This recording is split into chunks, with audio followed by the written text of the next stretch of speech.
Coming up on today's Airborne, WACO unveils a new biplane. Is Oshkosh the tip of the FAA iceberg? And a longer life cycle for the Eclipse Jet. Welcome to Airborne on Aero-TV. I'm Ashley Hale. WACO Classic Aircraft Corporation has officially unveiled the first conforming new production Great Lakes T2-1A2 by WACO. Much like the currently produced WACO YMF-5D, the new production T2-1A is a culmination of a dream and the offspring of an unequaled team of talented engineers, craftspersons, and pilots. The project to reintroduce the Great Lakes T2-1A2 started less than 2 years ago. It's believed to be the only new American manufactured piston aircraft to be brought to market in the last 15 years.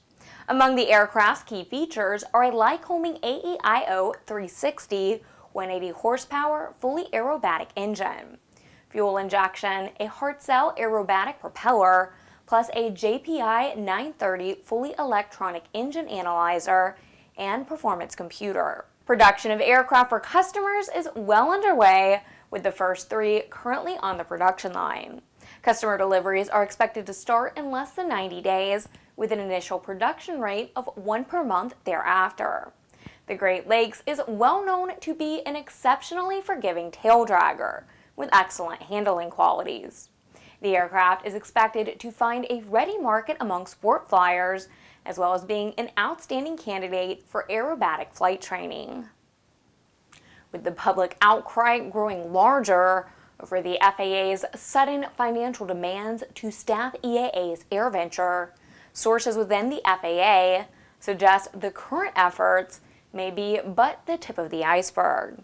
ANN has learned that there are reportedly extensive discussions within the FAA, as well as outright intent to seek fees for a great number of events and activities that the FAA now deems to be outside of normal operations. Apparently, the FAA is developing a menu for basic service fees that starts with events as simple as a grassroots air show waiver, ostensibly to start at or around $5,000, and to increase as the FAA's role becomes more complex or develops outside those normal operations. However, it doesn't stop there. The FAA has a growing list of public events that require extra surveillance and operational support, such as the Super Bowl and smaller such bowl events, major car racing events such as the Indy 500, major golf events such as various PGA contests, horse races, the World Series, and more. ANN has been told that the FAA believes that it could eventually recoup between $20 and $30 million with an aggressive push to make special operations pay their share. There is, however, significant concern within the FAA legal circles as to whether they can get away with this escalating shakedown, and negative reaction to the FAA Aero-Extortion scheme continues to escalate. The FAA has approved the extension of the service life of the Eclipse 500 and 550 aircraft to 20,000 hours, 20,000 cycles with unlimited calendar life. This provides the typical Eclipse Jet owner with over 50 years of safe operation. The announcement was made Thursday at an Eclipse Aerospace customer event held at the Albuquerque production facility. Friction stir welding, which is unique in aviation to Eclipse Aerospace, replaces the requirement to manually drill holes and install over 7,000 rivets in the airframe. Because rivet holes create opportunities for stress cracks to form, the elimination of rivet holes and the strength provided by the FSW welded joint provides a stronger airframe and gives the Eclipse Jet airframe a longer life. While every Eclipse 550 will be delivered with a 20,000 hour, 20,000 cycle airframe, this life extension will also apply to the previously manufactured Eclipse 500 aircraft. The Connecticut Senate has passed a bill that displaces the Wright brothers as the first to fly a heavier-than-air powered airplane. Tom Patton reports. Ashley, the controversy stems from information described as photographic proof offered by aviation historian John Brown that he says shows Gustav Whitehead flew his number 21, dubbed the Condor, for about 1.5 miles at an altitude of about 50 feet on August 14, 1901. The flight reportedly took place in the very early morning hours over the dark streets of Bridgeport, Connecticut. But curators at the Smithsonian Institution say that the claims don't hold up to scrutiny. Tom Crouch, senior curator of aeronautics for the Smithsonian, told Fox News that, quote, "You don't legislate history," end quote. He said the evidence offered by Brown, quote, "falls apart on close examination," and that Whitehead very likely never left the ground. The Smithsonian does have a contract with the estate of Orville Wright that stipulates that they can display an early Wright flyer on the condition that they do not ever change the narrative about who was first to fly. Connecticut Governor Daniel Mallow is expected to sign the bill into law this week. For Airborne, I'm Tom Patton. It's 66 years and counting for the Beechcraft Bonanza. Beechcraft Corporation held a special ceremony June 3rd to deliver the 4,000th Model 36 Beechcraft Bonanza, a G-36 owned by Siegel Group of Baltimore, Maryland.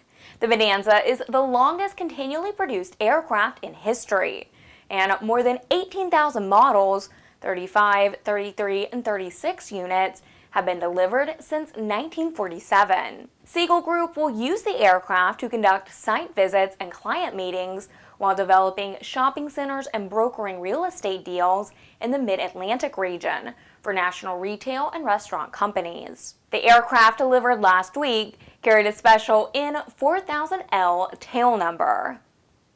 You're watching Airborne, more in a moment. Redbird Skyport is a multifaceted aviation laboratory charged with developing innovative solutions to the issues facing the industry. It started out as a vision for a laboratory where we could objectively measure the systems and the processes that we were developing.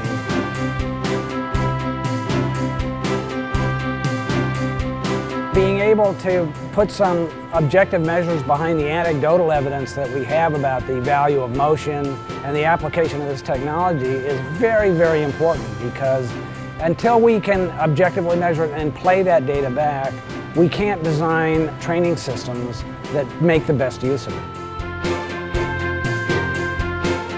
For more information about Redbird flight simulations, as well as Redbird's new Skyport, visit www.redbirdflightsimulations.com or www.redbirdskyport.com.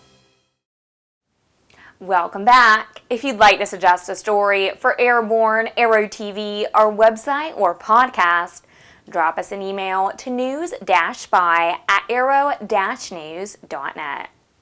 The Collings Foundation is well known for bringing vintage warbirds to the public. The group tours the country conducting flying and static displays with their B-17 Flying Fortress, B-24 Liberator, and P-51 Mustang. At most stops, the group publicizes the opportunity to ride in one of the iconic aircraft as a way to raise money to keep them flying. That's been their modus operandi for many years, until a recent stop at Reno-Stead Airport in Nevada.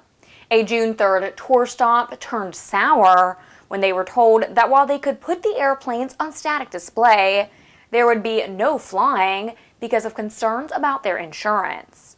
Reno television station KRMV reports that the Collings Foundation said they have $15 million policies on the bombers and carry policies amounting to $500,000 per passenger. But the Reno-Tahoe Airport Authority said they needed a minimum of $1 million per passenger before flights would be allowed, according to the foundation. The airport authority confirmed that they had grounded the flights because of insurance concerns, but would not say specifically what their requirements were. The UK-based aerobatic team, the Aviators, are collaborating to display Hartzell Propeller's advanced structural composite propeller in air shows across the UK and Europe over the next year. Alistair Kay and Andy Hill, aka the Aviators, have been flying their Vans RV-8 aircraft as an aerobatic duo since 2010. Kay approached Hartzell during the winter, and after several discussions with both the management and engineering teams, has now replaced his Hartzell two-blade metal propeller for the lighter-weight two-blade Hartzell Advanced Structural Composite propeller. The other team aircraft still fly behind Hartzell aluminum blade propellers. After the initial flight with the new Hartzell 76-inch composite propeller, Kay commented, quote, "My first impressions are that the prop has a similar feel and smoothness to a three-blade wooden prop, and it feels perfectly matched to the RV-8. I have noticeably more power available and also have lost 15 pounds of weight. Cruise speed at all power settings have improved, especially in the very efficient low RPM ranges." End quote. The Light Aircraft Association, which oversees UK light aircraft flying, has worked closely with Kay and Hartzell to approve the first ASC2 on a UK permit aircraft. A flawless short test flying period has been completed and full approval has been granted. Calling the FAA's move completely unacceptable, a bipartisan group of 28 U.S. senators delivered a letter Thursday to FAA Administrator Michael Huerta, strongly urging the agency to reconsider its unilateral decision to assess fees for air traffic and other services at general aviation events, including EAA AirVenture Oshkosh, noting that general aviation already pays its share of FAA air traffic services through an aviation fuel excise tax. The letter says in part, quote, "This shift in policy by the FAA to charge fees for air traffic services is tantamount to an imposition of a new user fee on general aviation. Congress has previously made it clear its opposition to new user fees. For the FAA to demand additional payments for items that have been budgeted for in previous years is completely unacceptable." End quote. The letter also noted the importance of AirVenture not only to Wisconsin's economy, but also to the aviation industry, including the more than 600 U.S. companies that exhibit and do business at Oshkosh each year. EAA Chairman Jack Pelton said the response from the Senate was very gratifying in support of aviation.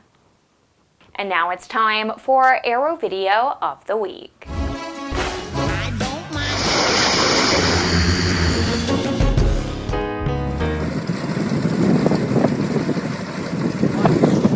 If you were a fan of or even remember the short-lived 1982 through 83 ABC TV series Tales of the Gold Monkey, you'll appreciate even more today's Aero Video of the Week, featuring the amazing Grumman Goose amphibian, filmed at the Tavares, Florida Splash-In.